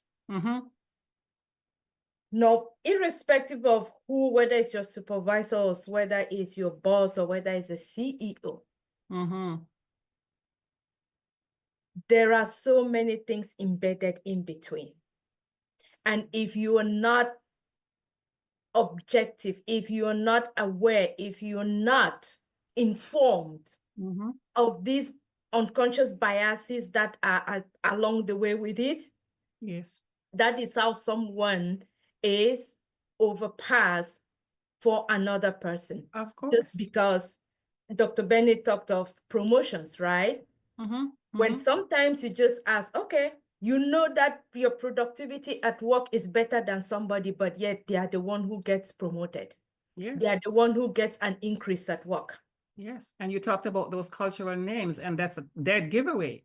Because they give away. Yeah, I No know. one just listens to your name and that's it. You're done. You're done. Intuitively has an issue with your name. Sure, I know. Hears you speak, your accent. And even sometimes they may come in conversation, but yet, like you talked of the nonverbal communication. You may have a conversation with them, but you see more what they are not telling you based on the body language or what they're not communicating. Absolutely. And before you know it, you are like, okay. And that's another reason to be so aware and so alert and so intentional and so conscious. Yes. Yeah. Don't walk around sleeping. You need to know what's going on around you. No. Yeah. And that is why we cannot talk of diversity, equity, inclusion without an aspect of bias, because all of this is truly who we are. Yes. And bias is a very serious thing because it can now lead to not just exclusion, but it can lead to abuse, verbal abuse. Correct. And it can, in some cases, I've seen it, lead to physical abuse. People get into altercations simply because, you know, of who and what they think the other person is.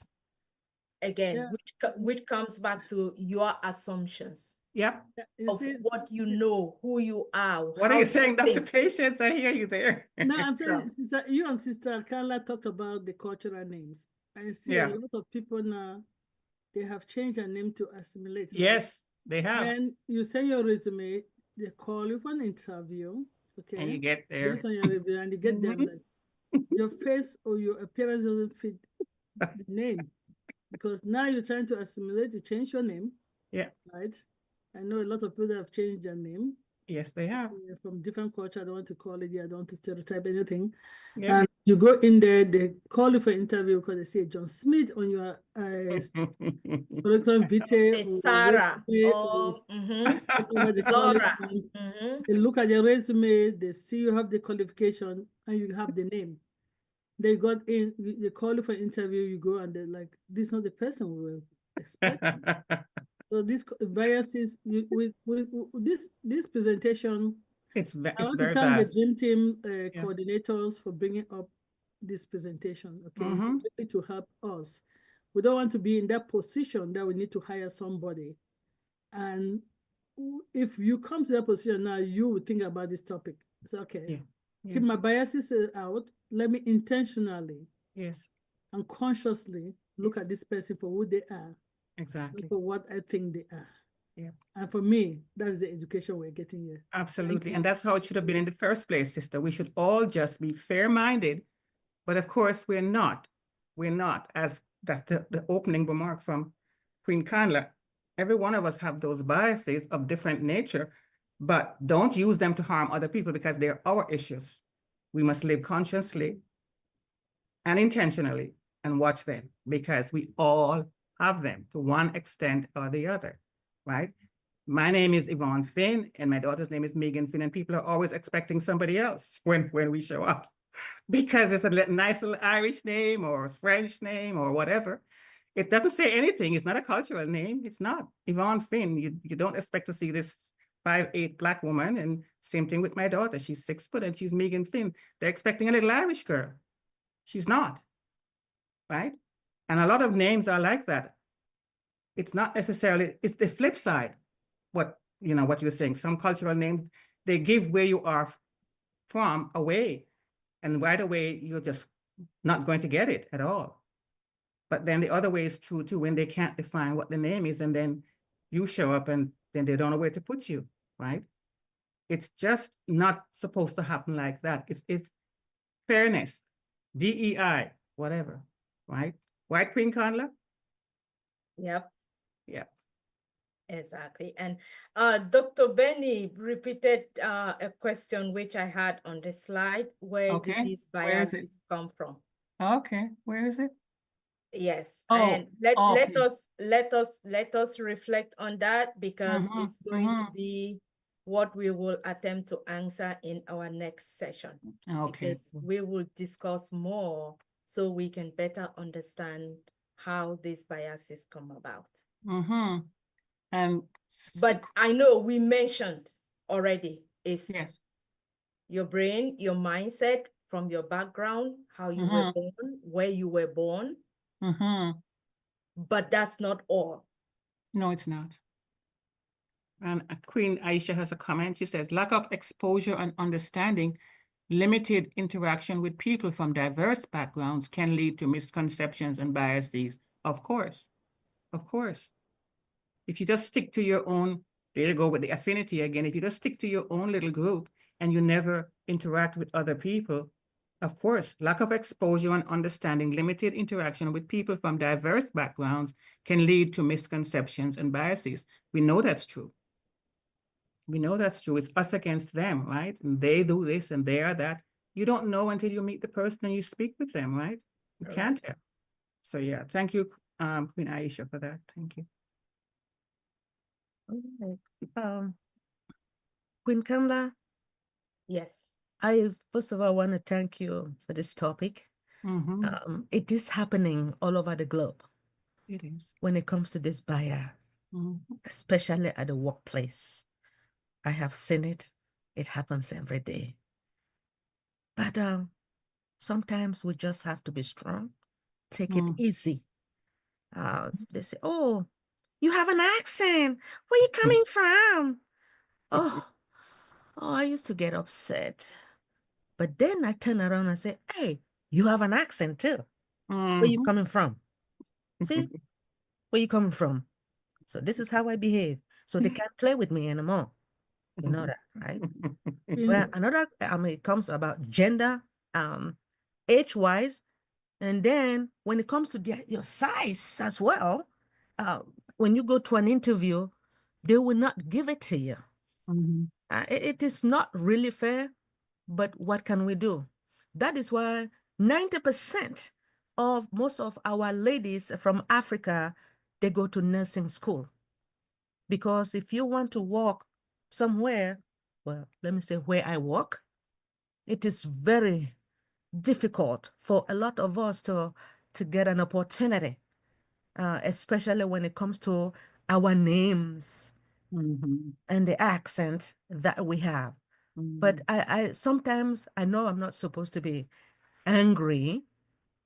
I used to, one day I tried to ask my father, our father, please forgive me. But I said, why did you create black, white, green, yellow?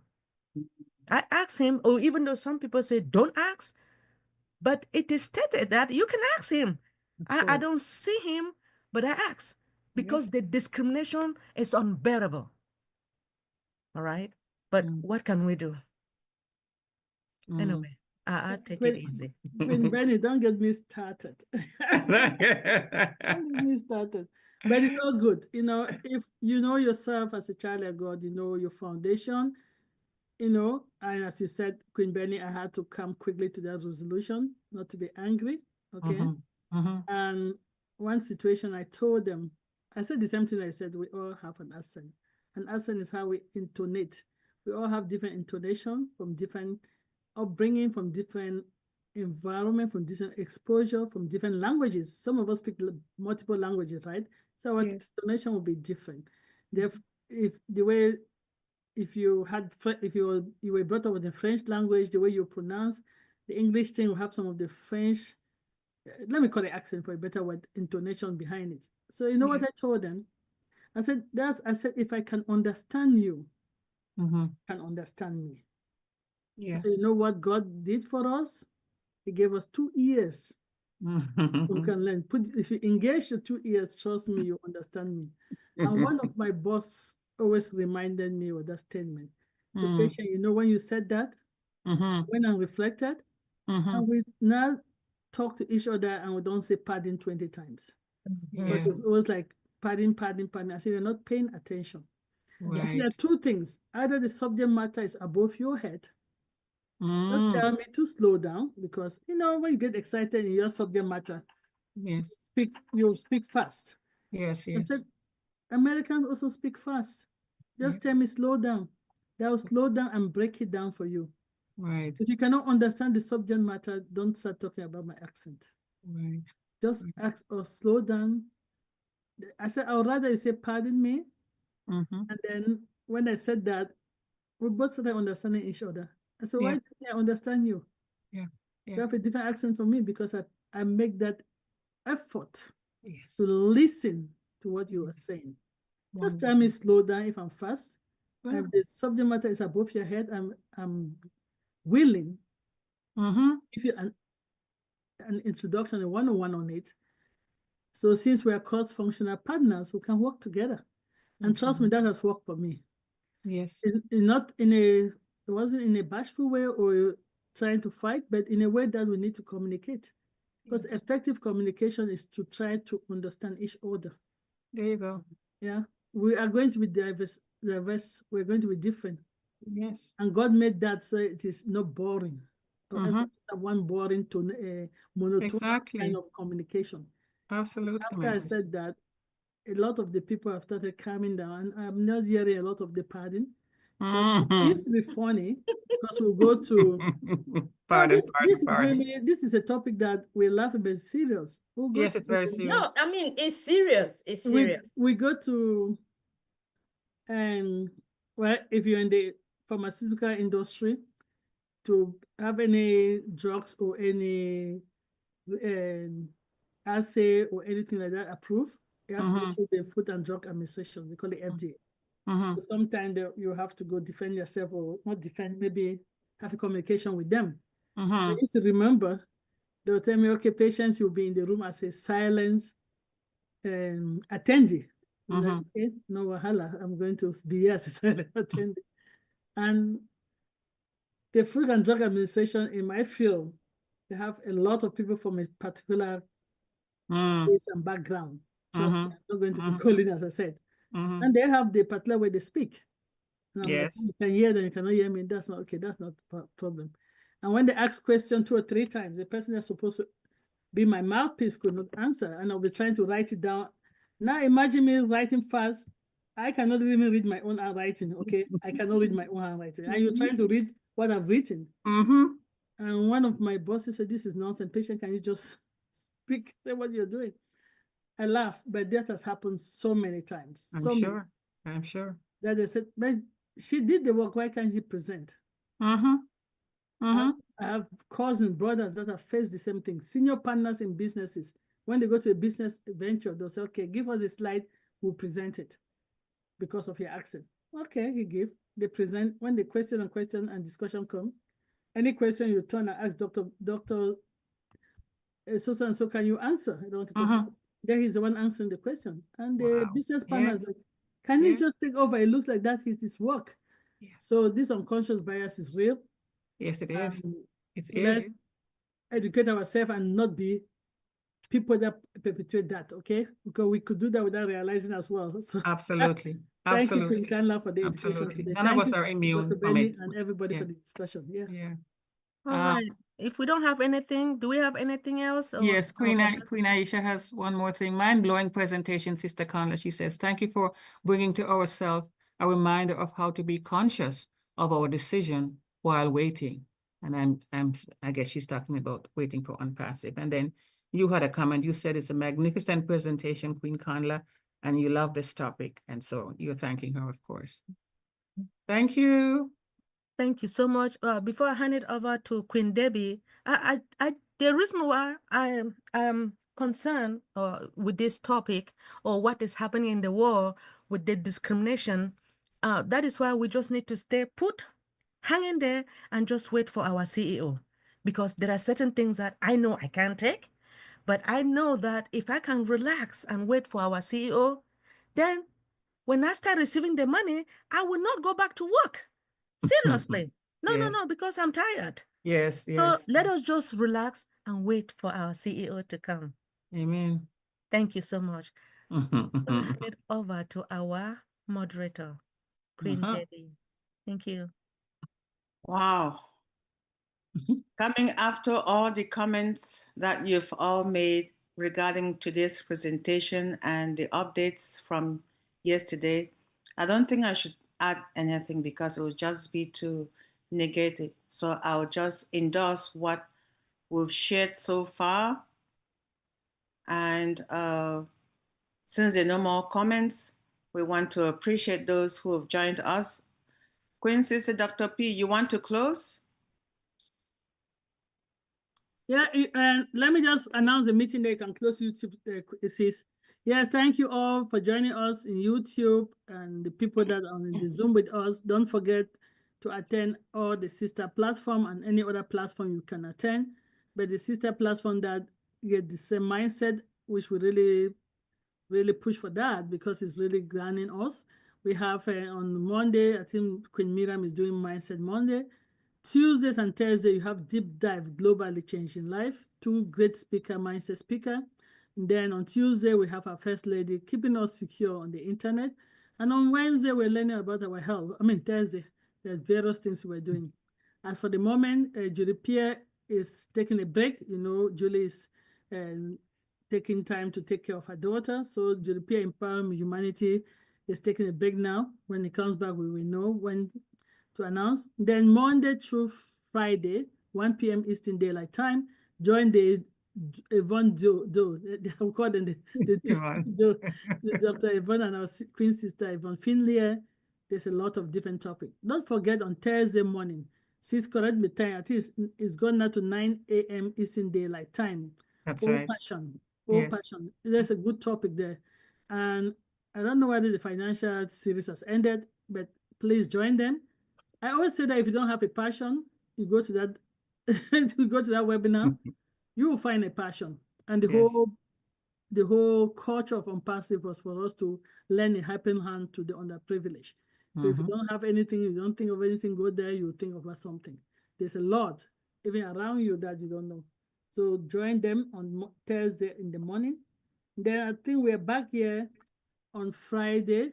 No, back here Sunday. With Dream Team at 12:45 p.m. However, there's a prayer altar. I may announce it, praying for ONPASSIVE and the community.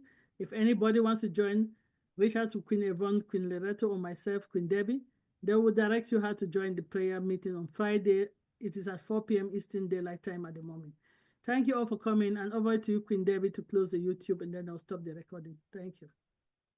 Wow, thank you so much. We appreciate that. And we appreciate all those who are joining us here live on Zoom, and especially our YouTube viewers. We appreciate you joining us religiously each time we have webinars going on, and you comment. That's very commendable. We appreciate that as well. Please continue to do so. We thank you, and we thank those who will be watching in the future, and we hope that we see you again. Have a blessed Sunday. Thank Bye you, to our Queen YouTube Debbie. viewers. I just want to remind everybody, thank you, Queen Rose, for what you do on the YouTube, keeping everybody honest. We appreciate you, and we love all the work. I know you're writing back and saying great presentation on the YouTube. Let's send a shout out to Queen Rose Motip in South Africa. So, Dr. D, you can shut down YouTube. Thank you.